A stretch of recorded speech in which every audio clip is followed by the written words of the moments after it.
is Hard Parking, proudly sponsored by Wright Honda and Wright Toyota out of Scottsdale, Arizona. I am your host, Jay Finning. We haven't done a show like this in a while. This is an end-to-end conversation, so it is relatively segment-free. So if you guys have known, I've been kind of sickly the last 2 months. Just got back from Vegas, feeling good this time. But I did this conversation coming up with Mr. John Vasos the day after I got back from Florida. I had a fever. I was sick. And then my wife is like, why don't you just reschedule? You know, there's some conversations you just don't reschedule, and this is one of them. And you'll find out why when this is over. There's no way I was rescheduling this. John Vasos is one of the most knowledgeable NSX people on the planet. Here in the United States, you can probably count on one hand who they are. There's a guy named Larry B. There's Chris Wilson at Science of Speed. He'll be on the show at some point. There's John Vasos, who's coming up in just a few moments. Maybe Miguel Motors. I'm not sure. The California guys will tell you. Not a lot of them. And so when you get an opportunity to talk to them, when you get an opportunity to find out who they are beyond the car stuff, because that's what this podcast is all about, then you have to take that opportunity. So if this is your first time, I would appreciate it if you went ahead and subscribed to the podcast. We do it a little different around here. This is the non-automotive automotive podcast. In this conversation coming up with John, we get into, his life as in the NSX world. We start off with that. You have to start off with that. But then we get into his life. Who is John Vasos? After this word from 4 Wheel Online, I am honored to present to you John Vasos. Jay Finning here, and I want to tell you guys about 4 Wheel Online. For over a decade, 4 Wheel Online has been bringing the best truck accessories and truck parts to enhance the appearance and performance of all trucks and SUVs. They are dedicated to providing an extensive range of upgrades that will match any maker model on the road. Their truck products cover everything you need to give your truck a custom look and added functionality. And if you need a tire and wheel package, head over and use the configuration tool. They carry all the major brands of wheels and tires, so go get outfitted today. So visit them online at 4Wheel Online or call them at 813-769-2451. Again, that's 4Wheel Online, the number 4 Wheel Online. This conversation is brought to you by The Cell Shop, an Arizona-based retailer that strives to be your destination of choice for wireless services, whether Arizona or Washington State. They are an authorized AT&T dealer, so visit them at cellshop.us and get connected today. If it were up to me, this man would be sitting in front of me with a Bacardi and Coke, a wedge of lime, smiling and kind of surveying the room looking for talent. But unfortunately, life isn't up to me. John Vasos. I wasn't even given that option. Oh, my God. You still planning on coming down here, or you think you're going to make the trip, or what? Yeah, I am. I'm trying to wrap up the shop right now. I'm just putting the final touches on my NSX. Did a full restoration on it. Nice. And unfortunately, every time I look at it, something bugs me. Yeah, that's kind of how it goes with those damn things. So I keep picking away at it, but I just covered it this afternoon. Before I sold mine, it's like every time I drove it, I would kind of reminded myself of two things: why I love the car and why I was selling it. Why? Oh, a bunch of little things. I had to, make room for things not previously disclosed. Yeah. It was just time to move on. Well, it's kind of weird. I bought this car not that long ago, my first NSX, which is kind of weird, but it was in horrible, horrible shape. One of my clients had, I think at the time, 6 NSXs. Jeez. Plus it's 2017. And I was over at his house and I was looking at it going, what the hell happened to this thing? He goes, yeah, I know. Paint had faded and the black top had peeled. The clutch was bad. I mean, it had all sorts of things wrong with it. It was just like, so what are you going to do with that? And he goes, I don't know. I was thinking about using it for a parts car. And I went, really? So this thing's got to be resurrected. It was a Canadian-built car. And it was just like,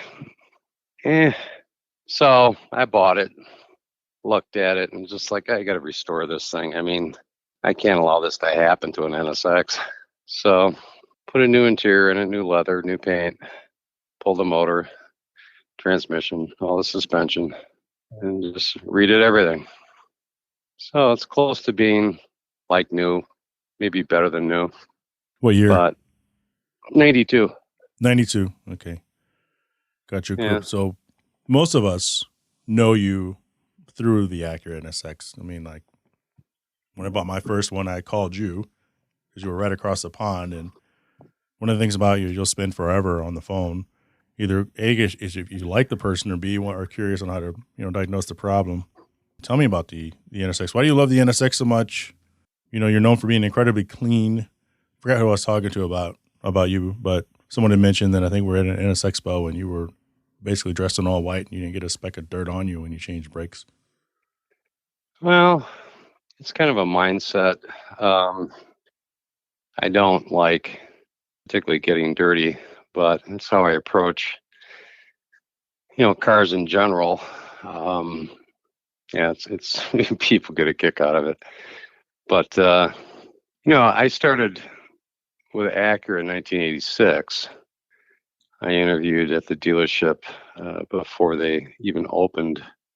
The store was being built. And my background was service at the time, service and parts. And they said, well, we don't really have anything that we actually hired somebody already, which turned out to be somebody I fired from a previous job. But they said we could hire you as a business manager doing, finance. And I thought, well, that's the one thing I hadn't done in a dealership before. When I left high school, I was a lot attendant, changing license plates and moving cars and cleaning cars. And I moved into parts and then into all sorts of different things, speed shop business and selling cars and about everything you could do in a dealership except for that. So I thought, fine. So I did that for a year and a half until they fired the guy that I had originally fired and put me in that position as service and parts director. So did that for 31 years, but That's a long time. Yeah, it was. It was an interesting company to work for at the time. It was, it allowed me to do things that I always thought were critical for a dealership that was dealing with clients. And since it was a new store, it was absolutely gorgeous. And back then, I continued to wear suits to work and expected from my employees at that time, there was only 2 technicians, perfection in everything that we did.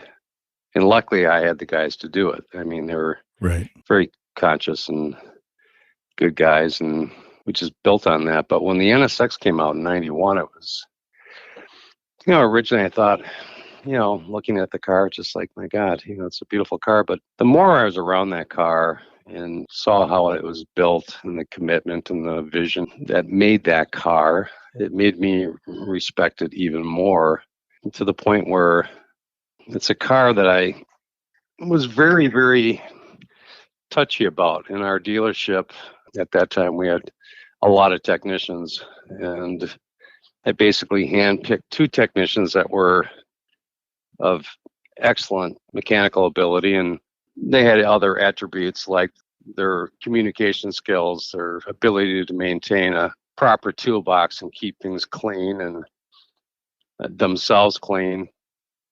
And those were the 2 technicians that were assigned to work strictly on that car. Right. As I started meeting the owners, I had always had an open shop policy in our dealership. So clients were always allowed to walk into the shop, talk to the technician, get underneath the car if they wanted to, so long as something wasn't being done that would require, them to wear safety glasses or things that might affect their. And because of that, it just opened up kind of a communication that between them and I and the technician that lent itself to building relationships that were, lifelong.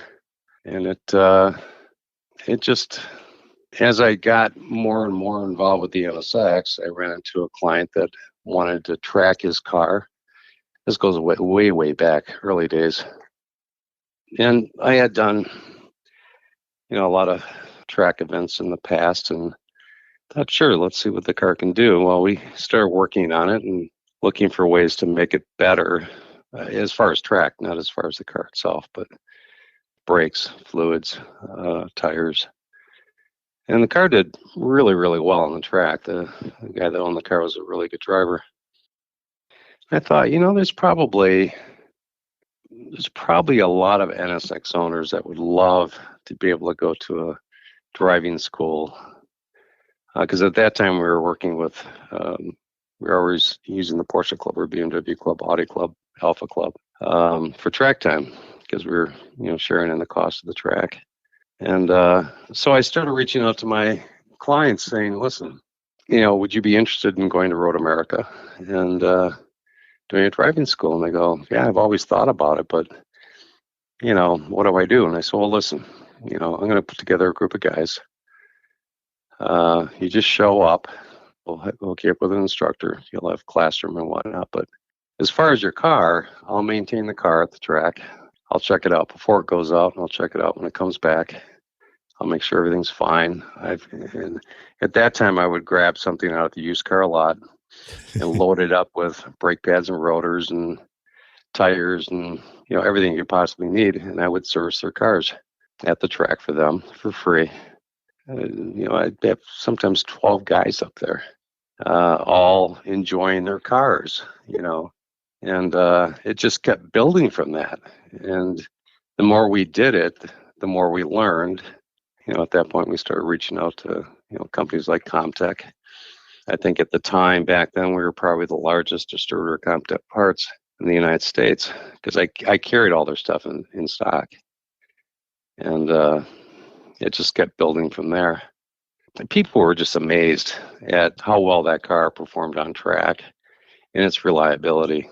And it truly was. I mean, the first NSX that I built for a client that was considered a GT2 car, full roll cage, was Mike Bergman. And he was a phenomenal driver. He started racing motorcycles and stuff when he was as little as 8 years old. And he was off the charts good. He raced for Honda and motocross and three-wheelers and four-wheelers and jet skis and you name it, and everything. If it moved, he was racing it? Yeah, and so the car started getting more and more attention as we did that. And the weird thing about that car too, I mean, we had some, well, actually we never really, we used up a clutch in 6 years, and that was a stock clutch. It's not too bad. No, Mike was exceptional in taking care of the equipment and driving, but it still had original ball joints and tie rod ends. And I mean, we stopped driving that car with over 100,000 miles on it. And it just stunned me at how reliable that car was. I mean, I over-serviced the crap out of it, but it was, the car just, and people would come over and go, what the hell you got in that thing? What are you talking about? Well, what motor you got in there? It's a stock motor with, 100,000 miles on it. They're going, you're in drugs. Can't be. I said, it is. It's just, the car just, it was, but because of that car, we made a lot of connections with people in the Porsche Club and BMW Club that to this very day, I still have all those connections. But years later, I was out at Laguna Seca for NSX Expo with that car. My kid trailered it out there, and I flew out. Unfortunately, the night I flew out was the night my daughter was born. Oh. Yeah, tell me about it. It's just like, whoa. Yeah, we thought she'd go, another 3 weeks or so, but that didn't happen. As soon as I left, she delivered the baby, and it was just like, oh my God. But while I was out there, I ran into a client that lived in Chicago, and he started bringing his car up to me for service, and decided he wanted to buy an NSX for a track car, but he wanted a full-blown, full roll cage car, GT2 car. So I built him that car, and we've run that for, I don't know, maybe 11 years now. Again, it's a car, we've gone to like June sprints and had the announcers say, And coming up the straightaway is probably the prettiest, nicest car here this weekend. Oh, nice. It was the NSX. And believe me, other teams would come over and just look at the car and go, I can't believe you guys are running this thing. And it's just absolutely a stunning, beautiful car. It's a car that reminds me like the E-Type Jaguar and so many other classic cars that'll Sure. always be, just perfection. They're timeless. And it's just a beautiful car. So at this point, did you already have a Stereo Motorsports or no? Well, I had built Brian's car at the dealership. Finally got tired of that thing sitting in our service drive and said, it's time for you to leave it. And so we ended up leasing a 4,500 square foot garage. Way to start small. Yeah, exactly. It was available. So we ended up buying all the equipment that we needed and primarily maintain that car from that location. And it was kind of weird because I had that shop, but I also had the dealership, and it was kind of a conflict of interest. Sure. So, all the NSX work was running through the dealership. And then when I left in 2017, the dealership in 2017, we opened up the Stereo Motorsports. And, took basically all the NSX work from the dealership, which I think at that point, they were not necessarily interested in NSX work because they had just totally revamped the layout of the store. And it really wasn't conducive to, the NSX has always stayed in the dealership, never outside. And there literally was no place to put them because back then we could have as many as 12 NSXs at the dealership in one shot. They were all over the place. It's really amazing, actually, thinking back. So you've been doing cars like your whole life. I didn't know what else you were into before that. What was John Vasos doing in high school? What were you thinking your life was going to be? Well, actually, nothing automotive. It was my whole background was art. No kidding. Drawing, painting, the farthest thing from cars. Well, in high school, I was in drafting and architecture. Wanted to go to college for architecture. My math skills were horrible, but that's what I wanted to do. I wanted to be able to design. But I had taken a summer job working for a dealership and, really didn't think much of it. It was kind of a crazy place. This place was open 24 hours a day. It was a Chevrolet dealership. And they had an indoor used car showroom that held 110 cars. That sounds like a consignment warehouse. Yeah, it was crazy because these are all they're the performance center of the Midwest, so they're all muscle cars. Primarily, it was just amazing. But then I bought my first vehicle, a 1969 Ford Bronco, and when you start creating debt, you keep working, and you just go off on a tangent. Yeah. So it was just kind of weird. It was just like, wait a minute, this is really the farthest thing from my mind. But then I looked at cars as being art, and it was just, I don't know. I just got sucked up into it, but it was, I think, the part that I enjoyed the most, not necessarily the cars, but the people. 100%. I get it. That I got to meet, and being in the speed shop business was kind of interesting, fun. I did more off-road stuff. All my guys did drag racing. Then I worked for Excalibur Car Company, building the Excalibur. I was the second guy in a 4-man assembly line where the car was completed. Wait, John. So yeah. Is that big long thing that looks like it's from like the 20s, but they're modernized? Yeah, Brooke Stevens had designed that car, and I knew of Brooke Stevens from kind of a small connection with the Pabst brewery, Augie Pabst, who actually was an NSX owner. But I building that car it was kind of a strange period in my life. I was still managing a speed shop at the time. So I worked from 6 in the morning till 3 in the afternoon at Excalibur, and then from 4 o'clock until 10 o'clock at the speed shop. And that's kind of, I started fiddling around with cars, but it was more aesthetically. Every time I took something off a car, I would kind of mull it over and how it worked, and then I would recondition it and make it as perfect as I could and put it back on the car. And aesthetics were always a big thing with me. And that's why, what I do and why I dress the way I dress, even when I'm working on cars, Sharp. is a mindset. It's like people that walk into my shop go, "Oh my God." I go, "What?" It's like, "My God, this place is clean." And I said, "Well," it's one of the things that drives me crazy is dirt. Why? I just, well, I guess mentally I cannot deal with it. I can't walk by something on the floor without picking it up. I can't walk past something that's crooked without straightening it out. I can't. All those things just drive me crazy. And that's part of the issue when I'm working on an NSX is that when I look at the car, I know what I want it to be, and it's hard for me to let it go. Mm-hmm. People call that OCD, John.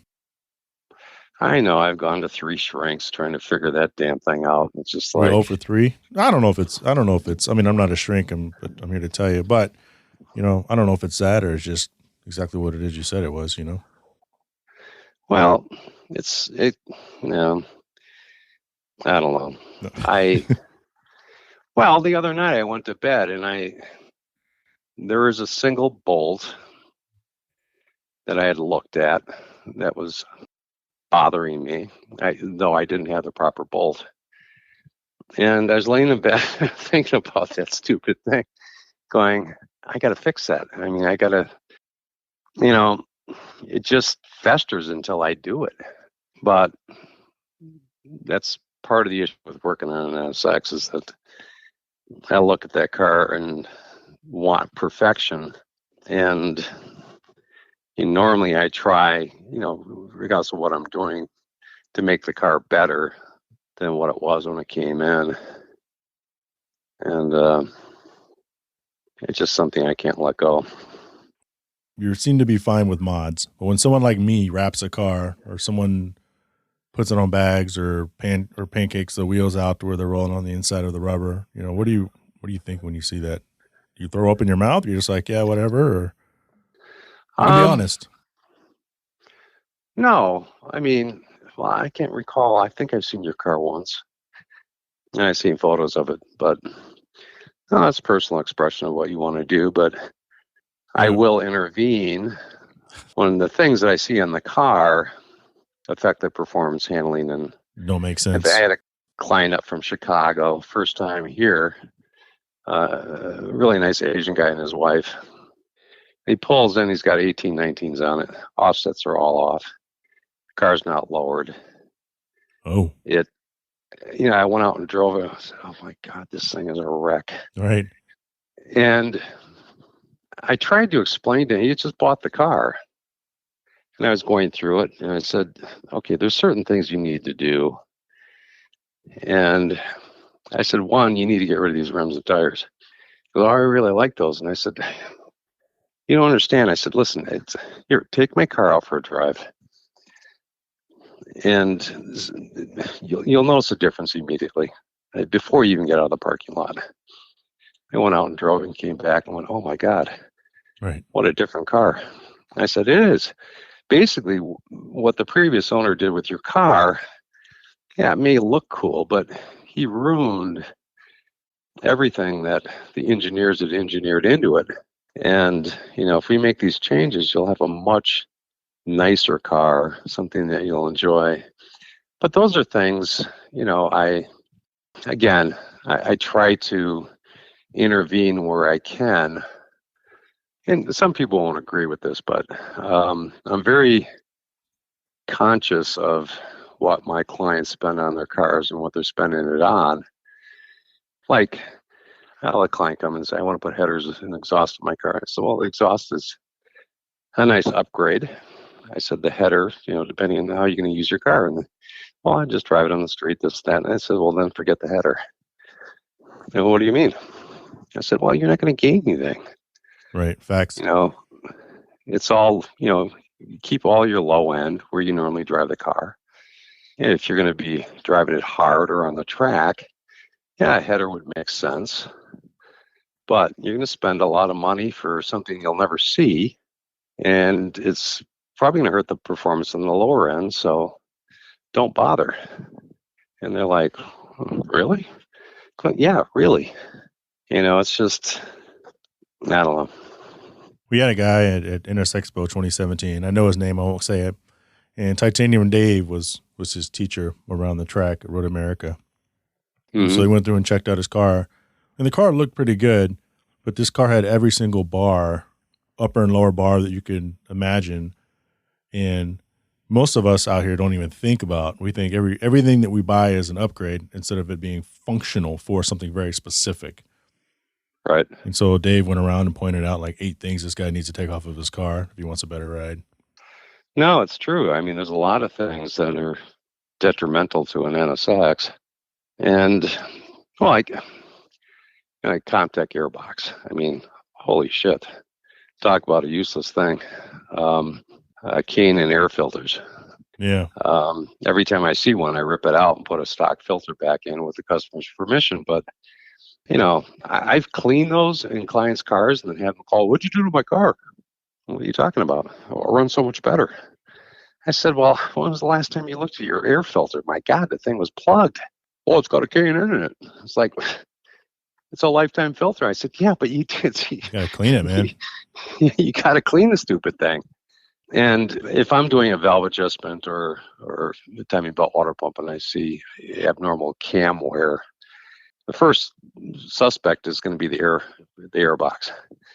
What type of filter's in there? No kidding. Why is that? Well, yeah, it's celled, so it allows more air to flow through, but more dirt goes through. Right. Okay. I've seen people put like pantyhose on there. It's just, what are we doing? I've seen that. Not necessarily NSXs, but other cars. I've seen people take like the cone cane ends and they wrap some sort of a super thin mesh. It looks like pantyhose over it. Yeah. Yeah. In fact, many, many years ago, because I had very light contact with real-time racing back in the day, mm-hmm. I was asking one of their guys, I said, what are you using for air filters? And they said, stock. I said, what do you use for air boxes on these cars? And they said, so actually, we use the NSX air box. Yeah. On all of our race cars. TSX, Integra. Yeah. And it's just like, we've tested, different filters, different boxes, but the best one is the stock one. And, it's just like, well, that's pretty impressive. And, we go on and on about making changes to the car that are beneficial and things that aren't. But, those are things that I found racing the NSX that worked over a long period of time. And again, all that information that I learned and gained was relayed to my clients. Try to put the best stuff possible on their cars, depending on how they're driving it. Let's go back to 2017. Let's not. Yes. We also had NS Expo 2017, the Road America. You helped plan that. You were on the committee. Most of us in the NSX community who went to that event consider it to be the best NS Expo ever, or at least the past 10 years, because I haven't, I've been to 6. What advice would you give people looking to plan a future NS Expo? Well, I was pretty fortunate at that point in time. It was basically approved, but we needed to put together a group of guys.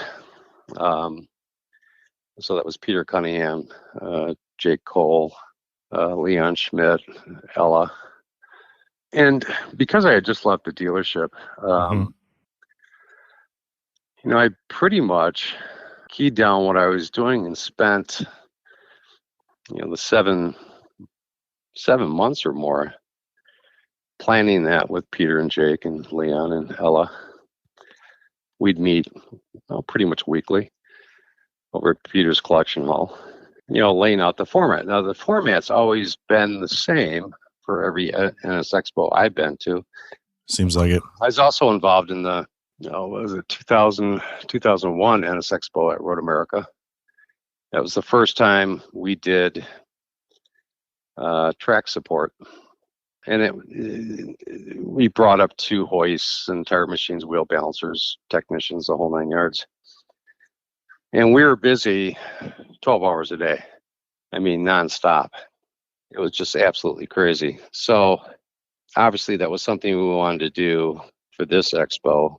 But one of the things that I wanted to do was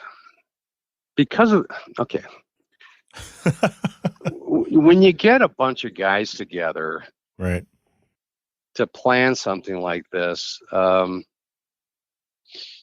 again, you do the normal stuff. You do the track event, you do the, ride and drive, you do the dinners, that's pretty much the same stuff, just a different place. But one of the benefits that we had with Road America is that the Osthoff Resort was 7 minutes away. It's like right there. If that, which is, you'll never find in an expo. But one of the things that we really went back and forth on quite a bit was trying to elevate it to something that tied in art, beauty, architecture, scenery, flowers, which is my biggest thing.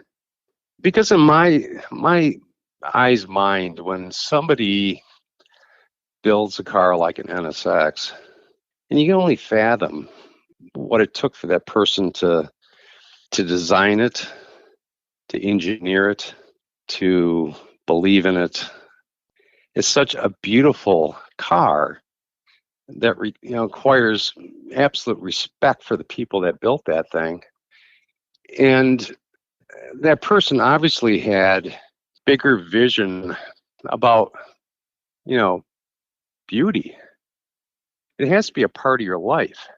Mm-hmm. So when you look at things like the car, and you look at flowers and buildings and architecture and art, you see it all around you, but you don't necessarily tie it in. And that's what we tried to do, was to give other visual cues of, all those things, the Milwaukee Art Museum, beautiful, the bonsai trees, the orchids.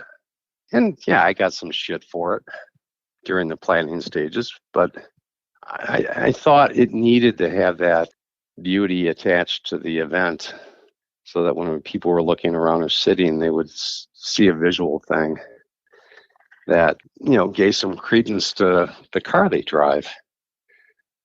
We tried to add a lot of different things to it, the gift bags, some of the food and beverages in the rooms.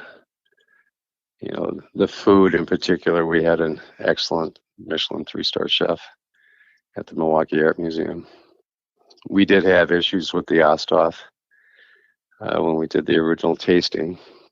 They had basically, after we sat down and tried the food that we requested, I just couldn't hold back anymore. And I told the gentleman running that particular part of the Osthoff, I said, your food is horrible. I said, my mother would turn over in her grave if she ate this. I said, this is not acceptable. I mean, we can't do this. Well, we do this for all of our weddings and all of our events. And I said, well, this is not a wedding. And we're not going to serve this food to our members. And if that's what you're going to do, we'll bring in somebody else. I mean, this is not acceptable. So they brought in a different chef and prepared the food differently. It still wasn't the art museum standards, but it was an improvement. But it was one of those things that Sure. it kind of gets missed on because it's, oh, we're feeding you. It's like, well, Right. what are you feeding us? Right. Exactly. So we tried to raise the bar at, every single step of the way to make it different. And I think in fact, I was talking to Peter recently about this, Peter and Jake, and I said, listen, I'm not going to be around much longer, but you guys have got to promise me that we'll do another expo at Road America and do it better. Because after it was said and done, yeah, I mean, there's plenty of things that nobody saw that were like, holy shit. right. Yeah. But, the expos are just such a neat way to get together with so many people from across the country that, I truly miss those relationships. So make it artful and beautiful in a way that celebrates not only the people, but the machine. The machine and, also for spouses. I mean, there has to be more to it. I mean, right. Yeah. Unfortunately, the Milwaukee Art Museum, at the time we were there, had the Frank Lloyd Wright exhibit there. And I thought, my God, what could be a better tie-in? His architecture so far advanced when he was building. Not to mention the art, the building itself, the lakefront, the water, all those things. I mean, and I think that whole mindset is missing somewhat in today's car companies, manufacturing. Whoever runs them are guys that are not necessarily car people. You can tell when you meet them and they're wearing a suit that probably came from JCPenney's. It's just like, really, you have no. It's just like, oh my God. Well, it's interesting you say that because I always describe you as, I said that he's our Pat Riley. He's always dressed to the nines, hair done, just kind of standing there, kind of looking over the crowd. Well, yeah, back in the day when I was at the dealership, it was at a point in my life that was, in fact, if I could be in a suit every day, I would be, but I just love clothes. And at the time, I had a good connection. So almost everything I bought was either Armani or Hugo Boss. And it made a huge, huge difference when I would either be at the dealership or out in public. And, people would just go, what do you do? So I work at a dealership. And they're going, yeah, right. So what do you do? I said, I'm a service manager. And they're like, yeah, right. But at the time, I've had a few Acura products over the years, but not many. But at that time, I was driving a 12-cylinder Jaguar, yellow Jaguar. Okay. And had that car for a lot of years, and had joined the Jaguar Club. And the president of the club asked me to join. I said, well, sure, see what it's all about. And they got me into concours, competing with my car. And it took me 7 years to win best in class in the United States with that car. Nice. And it was hard work. And again, expensive. Every time I would compete, they give me, 2 pages of things that they found that were wrong. So I'd pick out 3 or 4 and fix those and take it back and show it. And finally the car got.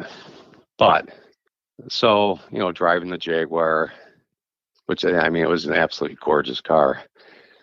And, having a love of clothes, it just branched off into how my clients looked at me. And I actually, at the time, I was dating a girl that was modeling, and they asked me to do a runway show. Which I thought, whatever, I'll try it. So while I was up on stage doing the show, a woman in the audience he had called me and said, "Hey, would you be interested in doing some runaway stuff for me?" And I went, "Sure." Sure, why not? So I modeled men's tuxedos and stuff like that. As John And Vasos modeled underwear. yeah. Well, then I got hired to do a commercial for 2 major shopping centers in Milwaukee. And that commercial ran for 3 years. So my clients were seeing me on TV all the time. And then I got hired by a company, which is really strange. They had an office in Milwaukee and they had an office in Newport Beach, California, advertising agency. Mm-hmm. And he had been in Milwaukee and had seen an 88 Legend coupe that I had modified and had painted it out single white with white body side moldings, different wheels, lowered it. And he absolutely fell in love with the car and bought it and had it shipped to California.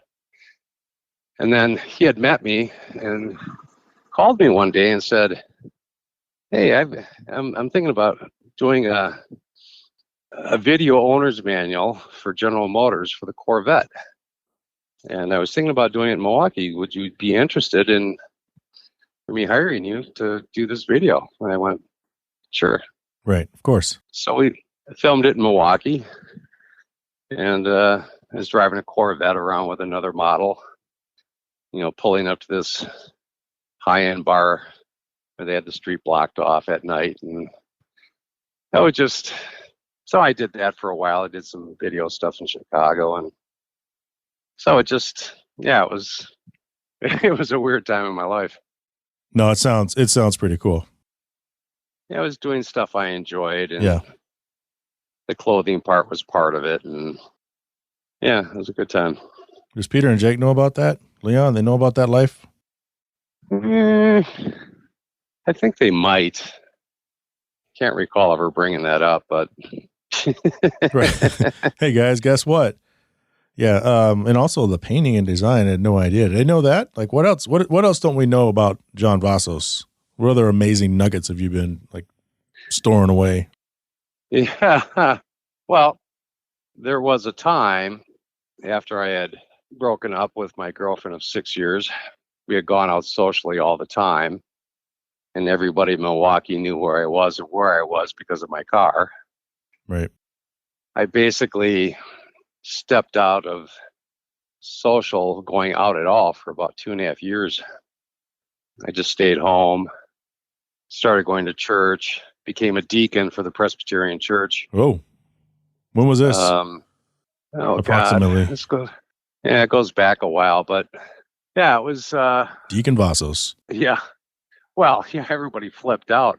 In fact, when the pastor called me, I started laughing at him. I said, "Oh my God." He goes, "Yeah, we were talking and trying to think of who would be, beneficial to the church, and your name came up, and we thought you would be a perfect deacon." And I started laughing.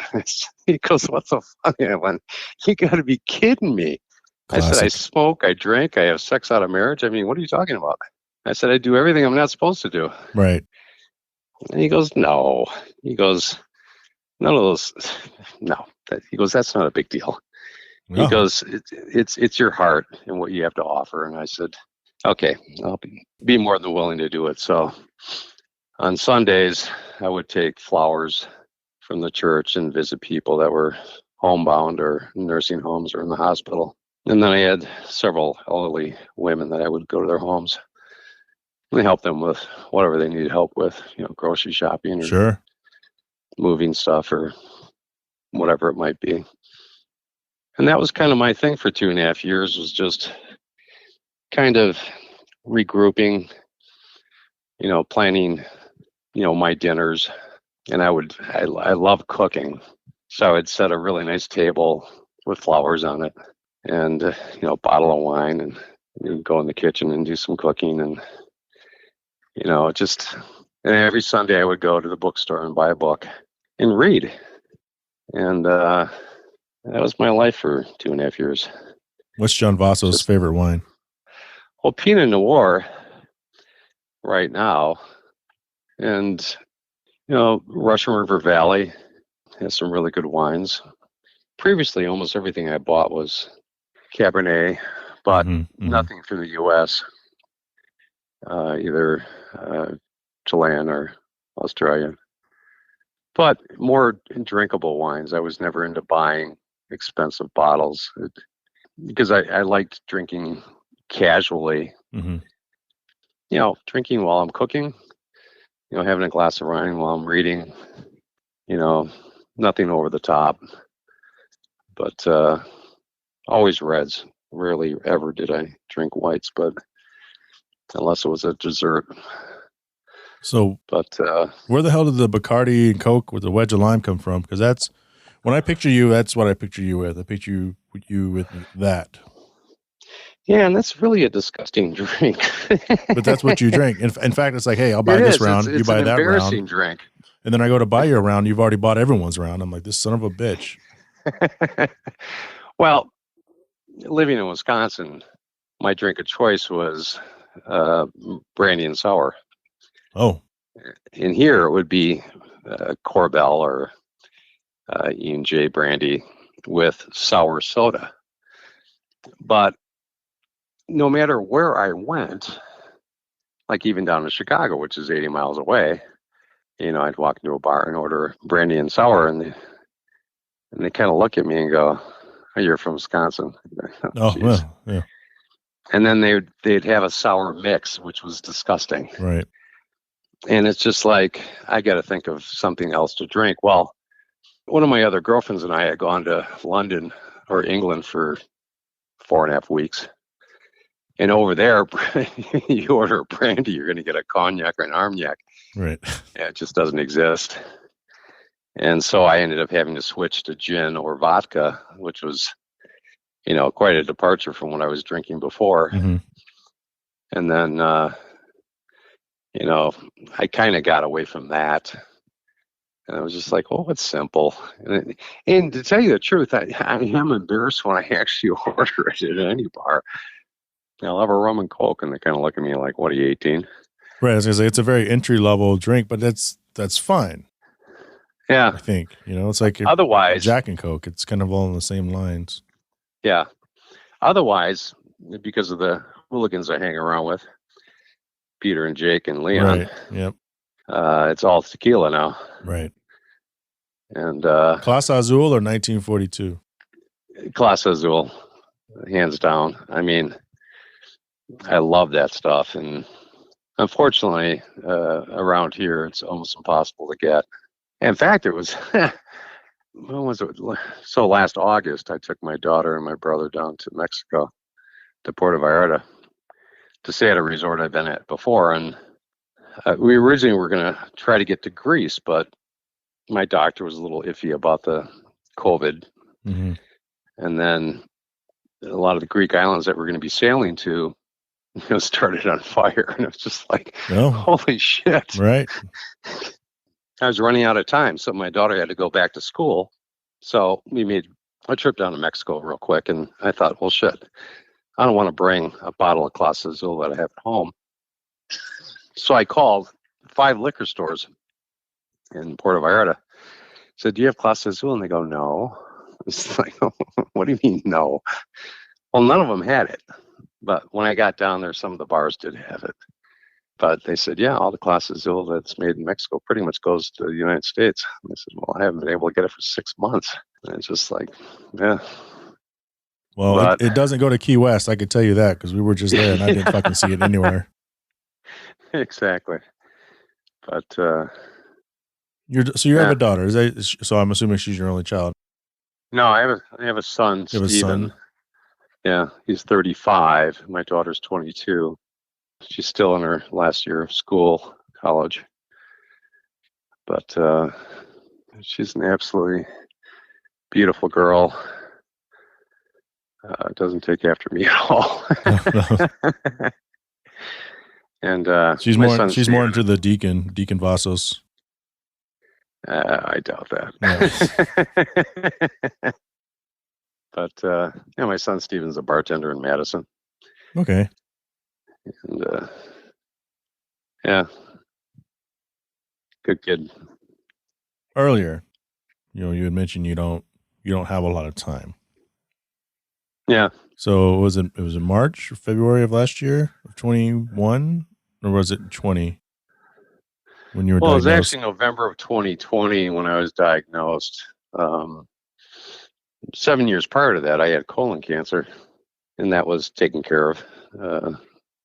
Doctor did a phenomenal job, and went back for checkups, and everything was fine.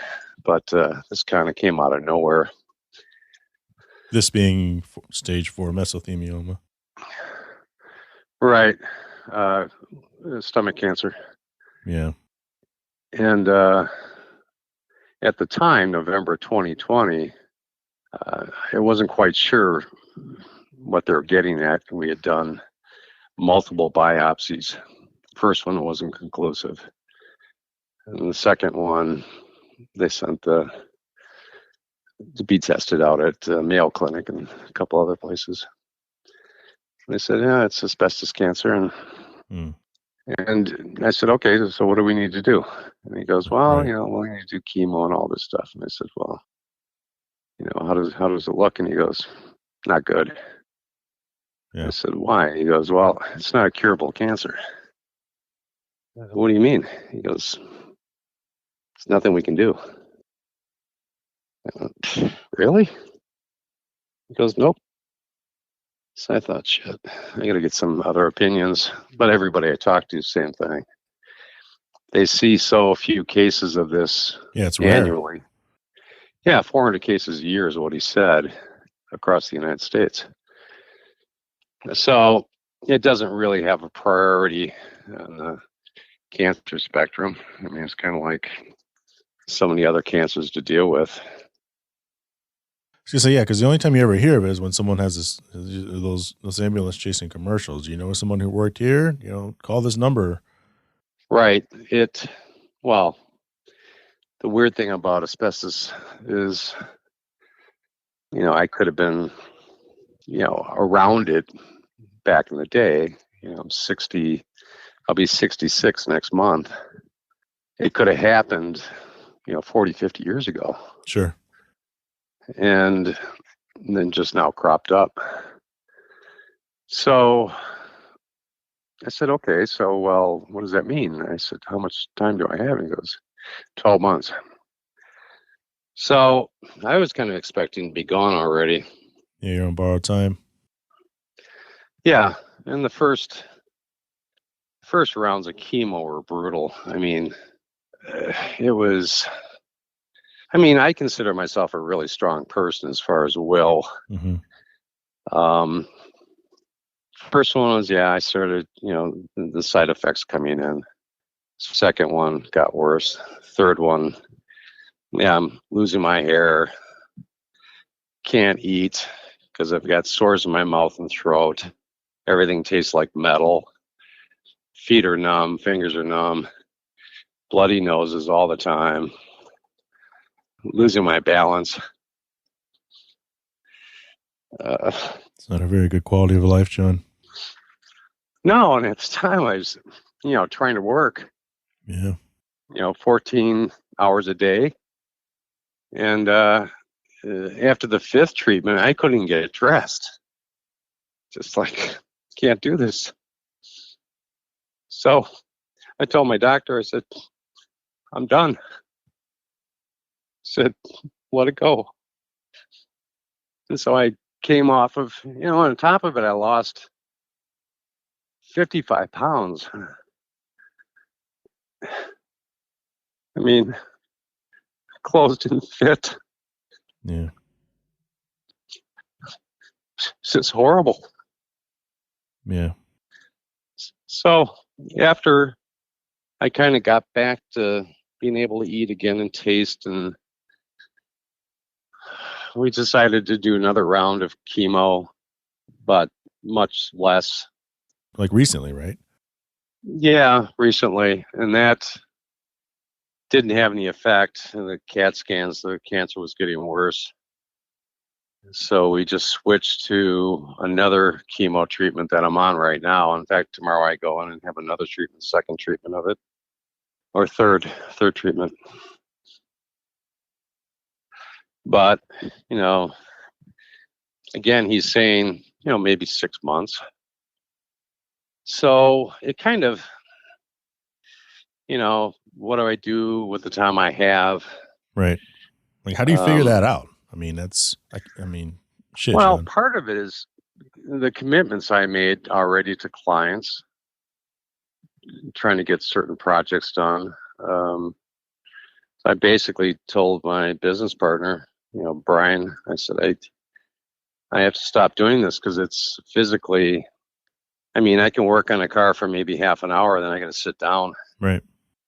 But on the other hand, I had all these NSX owners, hundreds of them, that, how do I say no? Yeah. You care about the people.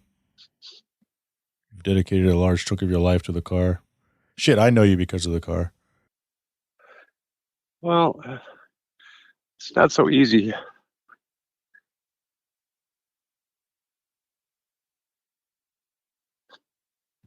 I don't know. Yeah. I just feel like I'm leaving kind of everybody high and dry. You're not. But an attorney friend of mine started GoFundMe. He asked me about it and told him no, but he did it anyway. And I started seeing what people were, and I literally could not look at the website. Yeah. Without breaking down.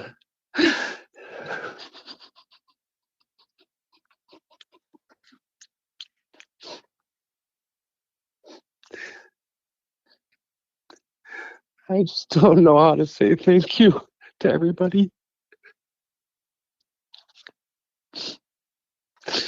But I don't know how to return the favor. It's just, it breaks my heart that I can't do what I want to do. And I have to leave that all behind. And this strange thing, Jay, is that everybody I've met over all these years, I've grown to love a lot of them. Yeah. They're not customers.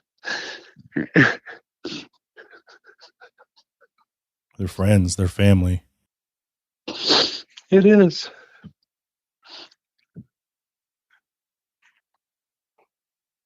Yeah, it really is. But I don't know. It's just it's a really difficult thing. And so the last thing on my list was doing my own car. And I've spent 2 months working on it every day, making it as right as I can make it. Does it help take your mind off of it, at least a little bit? Oh, it does. I told my doctor, I said, the only thing that has made me survive this long is the fact that I work every day. And, I normally get to the shop early in the morning, 7:30, and leave here at 10 o'clock at night. And it just keeps me motivated, thinking, involved physically and mentally. And, the hospital always has these huge commitments. Well, you need to be here on Thursday. And, no, I can't. I've got clients coming in. And, you need to do this. And you need to do that. And you need to make time for this. And it's like, what are all these people around me that are hooked up to machines? What do these people do? She said, they do nothing. They don't work. It's like, what? It's like, really?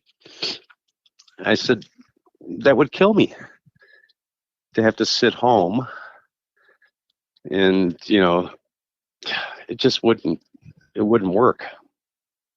So I have to be busy and whatnot. But now I've got, once the car is done, I've got to work on my house and get that ready for sale and, figure out where everything's going. And I've already waited way too long. Yeah. But I don't know. It's not the easiest thing in the world to do. It's like, where does the time go? Yeah, I know. Yeah, it's flying already. Jesus Christ, we're already, going towards March already. I'm just like, geez Louise. But John, when people look back, because there are people who are going to listen to this conversation now, they're going to listen to it hopefully years from now. There's a lot of people who aren't as fortunate enough to know you like some of us. I mean, it's a treat. Honestly, it's a treat. What do you want them to know about you, man? Like, what do you want them to know about John Vasos, the NSX man, John Vasos, the man? Like, what parting shot would you give to people who never got an opportunity to know you? well, I don't know. It's complicated. Yes. Because I'm complicated. I run the gamut of, everything. I mean, if I wasn't working on cars, I'd be working in a garden center or gardening. I mean, I love flowers. I think in my tiny little house, I probably have 56 plants right now. Good Lord. I know, but I have to have that in my life. If the flowers I have in my mantelpiece above the fireplace are starting to wilt, then I have to, I used to go to the flower store or the garden center every Sunday to replace flowering plants because I need that in my life. I need to see that beauty all year round. In the summertime, I used to grow roses off my patio, and I'd go out every morning and talk to them and water them and look at them. And then, the whole other side, the art side, the beauty in that, and food, and the car thing is just one facet. But there is something about me that, it might be obvious, but for me, people and relationships and touching people's lives is something I try to do every single day, no matter where I am or what I'm doing, is try to make a difference somehow, some way.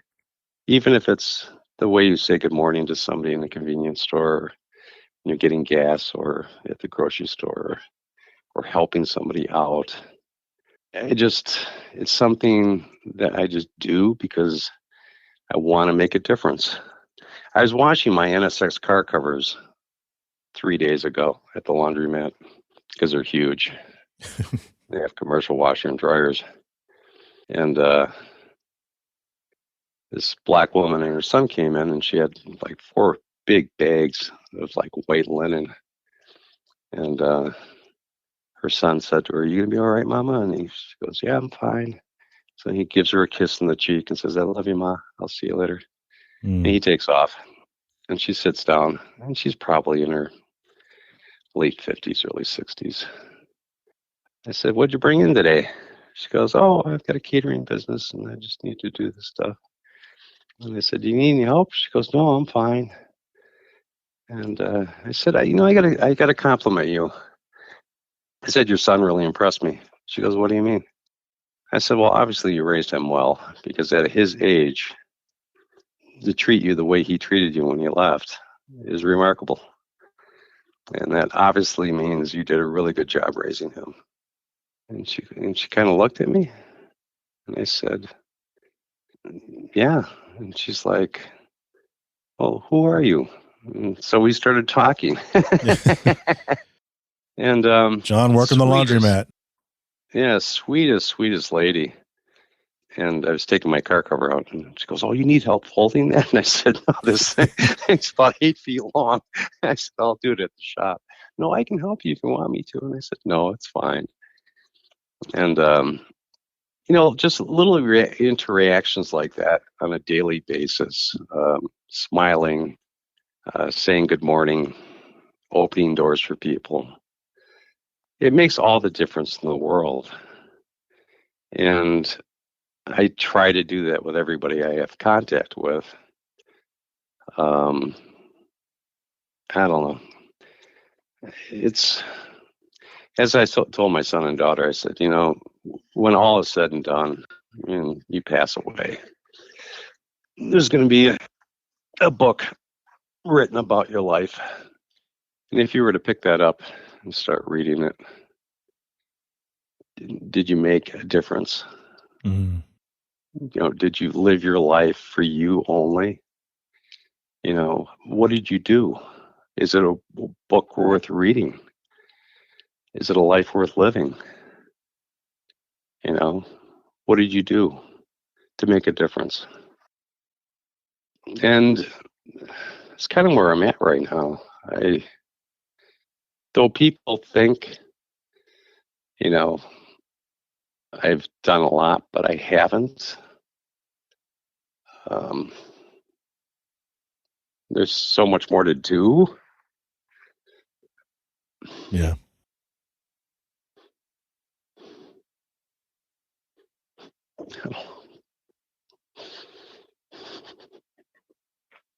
Well, Guess it just, in my eyes, John, and everyone who knows you, I know that. We love the hell out of you. thank you. Seeing you in Portland was a treat. Well, I wasn't going to go, and I thought, well, shit, I might not have a whole lot more time to be able to see, a lot of people that I've missed.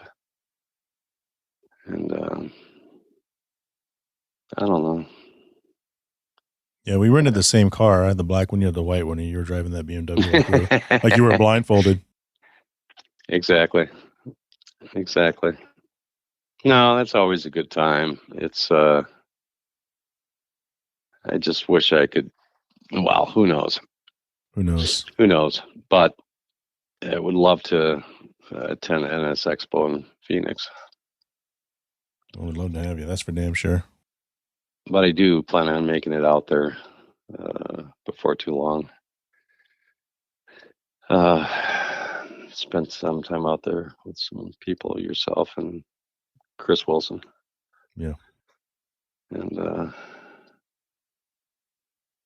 yeah, just yeah, a lot of things to do. But I don't know.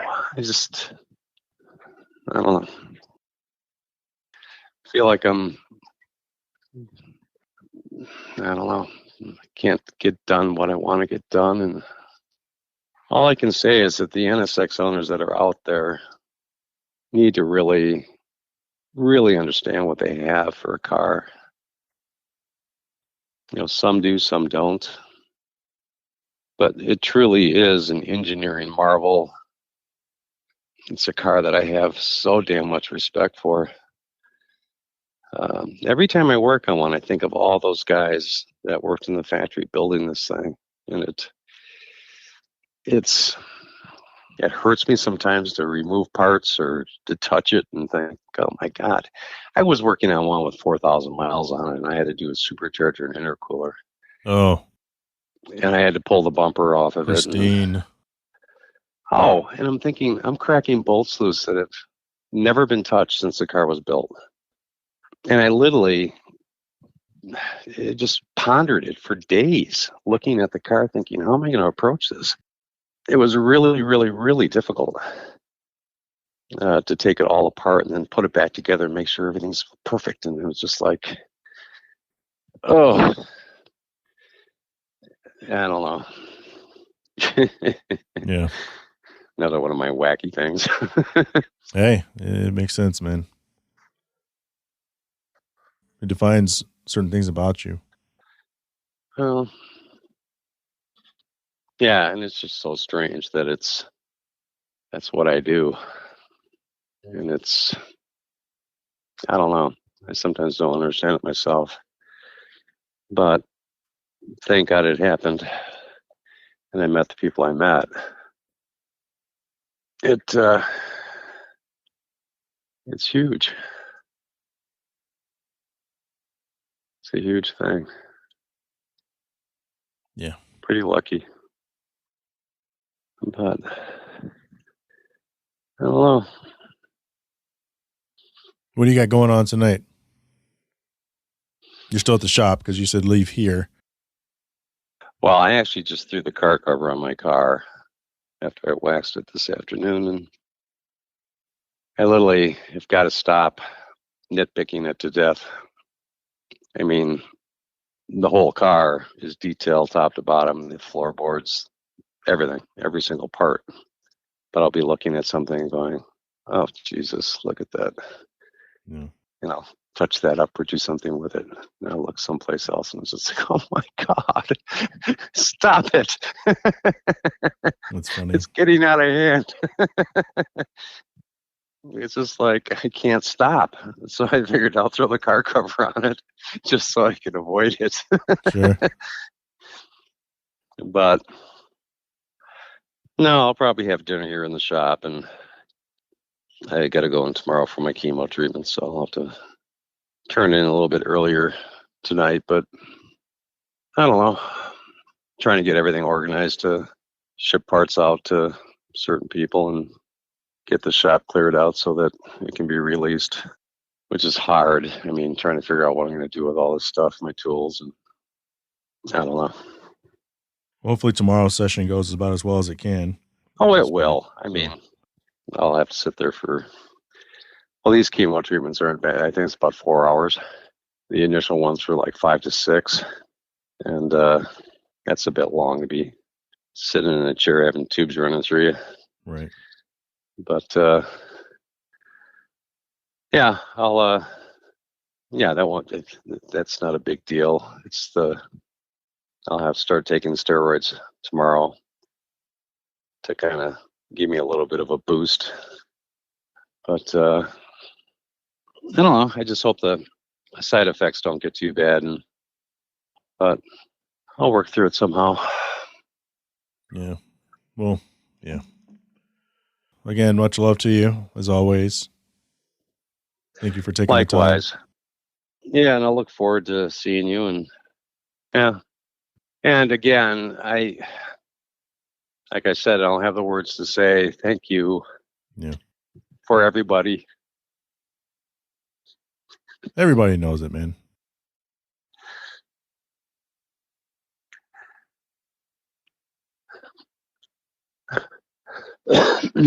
Part of it, Jay, I just don't understand. And I don't know how to pay people back. Yeah, you don't have to. That's the thing. You yeah, you know. I don't know. I'm just overwhelmed by the generosity and of everybody. I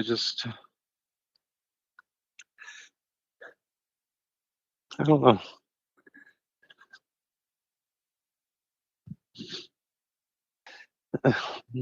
Not sure what I did to deserve it.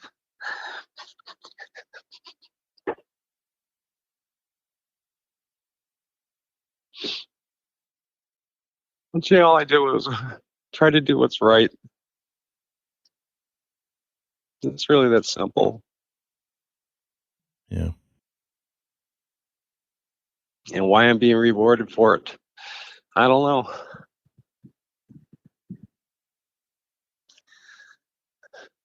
But thank you to everybody. It's much appreciated, more than you know. No, thank you for your time, John. This was big. It's something that I've wanted to do for a while, and I'm glad that you were able to do it. It means a lot to me. Well, thank you. My pleasure, bud. See you in a few weeks. Yeah, for sure. I'll let you know. Yeah, we'll get together. Have a rum and Coke. Yeah. A rum and Coke or a brandy and sour, but not the pre-mixed sour mix. Exactly. That stuff sucks. I have to walk in with a backpack. Yeah. 50-50 in it. Yeah, exactly. All right, John. See you soon. Take care, buddy. Yep. Thanks. See ya.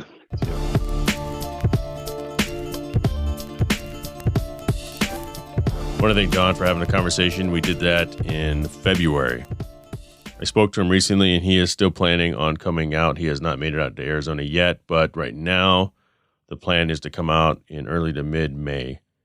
I'll be doing some traveling, so I hope I do not miss that opportunity. You know, this podcast it's the non-automotive podcast for those of you new to it, and it's specific. It's not cars all the time. It's people around cars.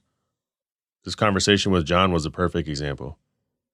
Here we are, somebody, many of us that actually know him just for being the Acura NSX guy. And if you're lucky enough to have a drink with him, you know that guy. But we don't know about the modeling. You know, we don't know about Deacon. I love that story. That's funny. And you don't really get to know that much about people until you dig, or sometimes you just never get to know. I love that conversation. You never hear me say that over and over, but damn it, I love that conversation. John is an incredible person, and I can't wait to see him again. I want to thank Wright Honda and Wright Toyota out of Scottsdale, Arizona, 4Wheel Online, Cell Shop Wireless Services, and Fountain Hill Motorsports, Patreon Business Supporter Kuya Automotive out of Winter Garden, Florida, and Transcend Procurement Group, a subsidiary of Pell Construction out of Caledonia, Michigan. If you're in a position to help the podcast upgrade, you can join the Patreon for as little as $3 a month, get access to bonus audio as well as show swag. If you're a business owner, you can join as a business patron. I want to thank Mark Stolman, Catherine Cox, Eddie Ramos, Richard Graves, Byron Jones, Bo Jung, Alice Camina, Drew Bunkley for being patrons. You can follow me on Instagram at jfenning, that's JHAEPFENNING, or jtravels, JHAE_travels. If I said that too fast, my name is in the description of the podcast. Join the Hard Parking Violations Facebook group. Email me at hardparkingpodcast@gmail.com or reach out to me on social media if you have any questions, comments, concerns, suggestions. If you like what you heard today, make sure you subscribe to the podcast and go tell a friend about it. Leave a review on Apple, Spotify. Leave a review if you can. Reviews are big. Also, don't forget to follow the YouTube page, youtube.com, Hard Parking Podcast. I can't do this without you telling the world how great the show is, so let's do this. Let's grow this thing together, and I will talk to you all next week. Shut up!